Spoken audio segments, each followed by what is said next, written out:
He was booed by his own fans at Stamford Bridge. His own manager dropped him from the squad. The Chelsea supporters who had welcomed him turned against him. And he said something afterward that stopped me completely. He said, "What is happening is the fruit of many years of working in silence. Nobody has given me anything. I knew that if I worked hard and gave my best, this could happen." He said that at Euro 2024, after being one of Spain's most important players in a tournament they won.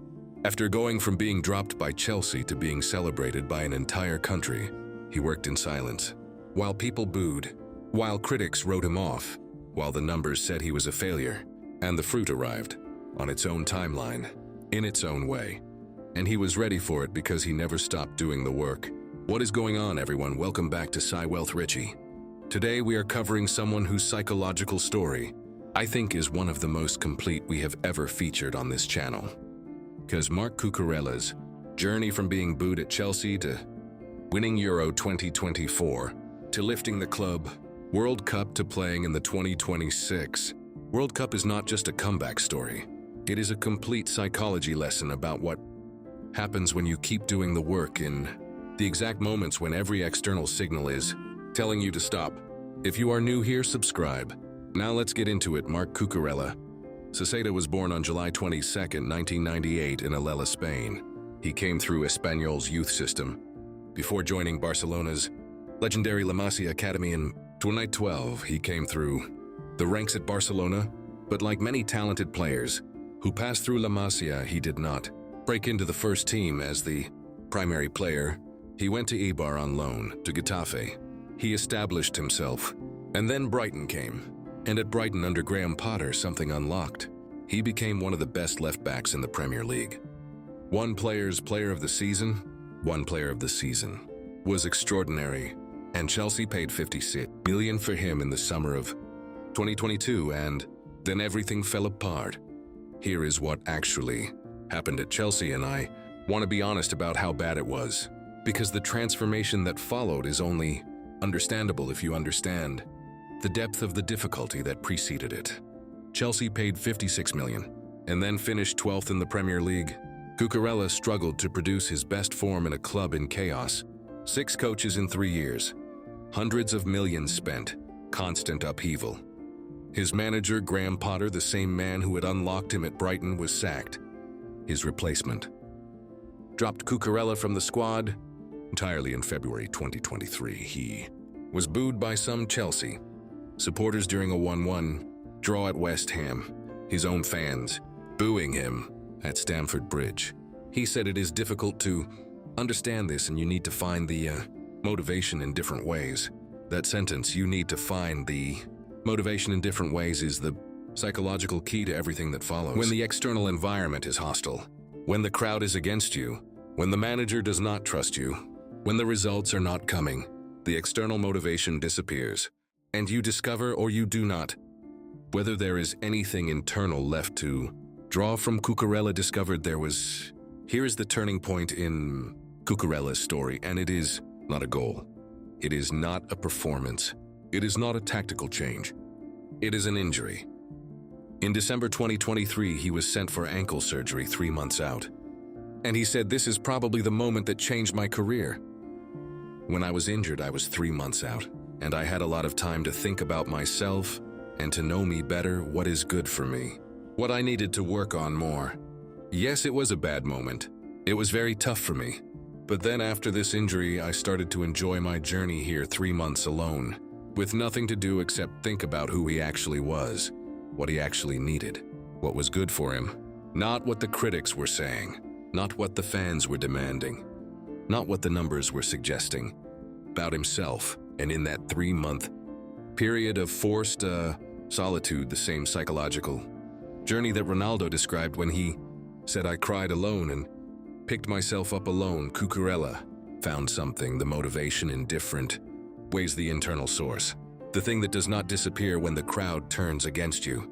He came back from that injury, scored against Leicester, got called up to Spain, and then won Euro 2024. Here's the sentence from Cucurella that I want to build this section around.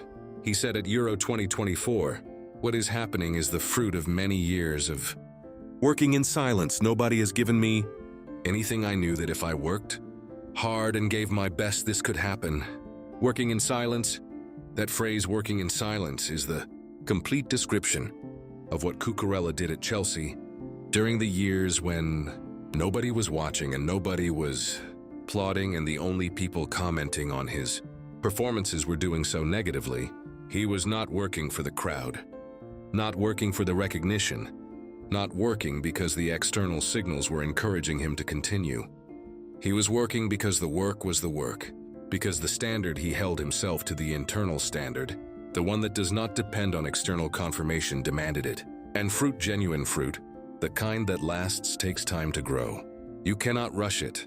You cannot manufacture it with noise and urgency. You can only plant it in silence and tend to it consistently and wait for it to arrive on its own timeline.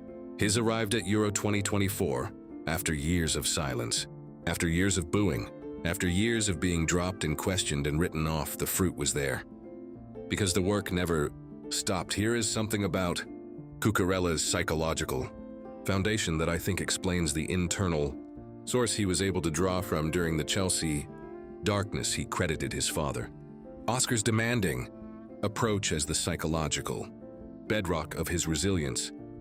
He said, "My father was very strict, but in a good way, I think. If I failed one pass or had one bad action, he would see it as a disaster, a catastrophe. But maybe this was important. Maybe I needed that one person to push me and to tell me how to improve. That was my dad. A father who treated every failed pass as a catastrophe, who demanded more consistently from the earliest age, and who in doing so built something in Cucurella that the Chelsea crowd could not destroy. The internal standard, the expectation of excellence that comes from within rather than from outside. Because when you have been held to a high internal standard since childhood by someone who loves you and demands your best, simultaneously you develop a relationship with your own performance that does not require external applause to sustain. His father's voice is still there, even in the silence, especially in the silence. Here is where Cucurella's story arrives at its most recent and most powerful chapter. He won Euro 2024 with Spain. He won the Club World Cup with Chelsea. He played in the 2026 World Cup, and he logged 49-12 minutes of football for club and country in a single season, a figure only the most indispensable players achieve. The man who was booed at Stamford Bridge, who was dropped by his manager, who spent 3 months alone in an ankle injury thinking about who he actually was, is now one of the most relied upon starters in Chelsea history. Because he worked in silence, because the fruit took time to grow, because he found the motivation in different ways when the external motivation was gone, and because an ankle injury gave him 3 months to know himself better, which turned out to be the most important thing he ever did for his career. And now I want to speak directly to you, because I think Cucurella's story carries something that every single person watching this needs right now. Most of us have experienced some version of being booed, not literally, but the equivalent, the colleagues who questioned our ability, the system that dropped us when results were not coming, the crowd, whatever form your crowd takes, turning against us in the moments when we needed support most. And in that experience, most people do one of two things. They shrink under the boos and produce exactly the kind of performance the critics predicted, or they fight the boos they play to silence them. They perform for the people against them, and in doing so, they lose the freedom that made them good in the first place. Cucurella found a third way. He worked in silence, not for the crowd, not against the crowd, without the crowd, from the internal standard that his father had built into him since childhood, from the quiet knowledge that the fruit takes time to grow and that consistent work in silence is the only thing that actually produces it. Whatever booing you are currently, enduring whatever crowd has turned against you, the work you do in silence right now is the fruit you will harvest later. Nobody is going to give it to you. You already know that, so keep working in silence until the silence becomes the foundation of something the noise could never have built. Marc Cucurella was booed by his own fans, dropped by his manager, hit rock bottom at one of the biggest clubs in England, had ankle surgery, spent 3 months alone thinking about himself. Came back, scored against Leicester, €1. 2024, won the Club World Cup, played the World Cup, and said, "What is happening is the fruit of many years of working in silence. Nobody has given me anything." The silence was not the problem. The silence was the work. And the work was always going to produce the fruit. On its own timeline, in its own way. Subscribe to PsyWealth Richie. Share this with someone who is being booed right now and who needs to hear that the fruit of silence is always worth waiting for. We will see you in the next one.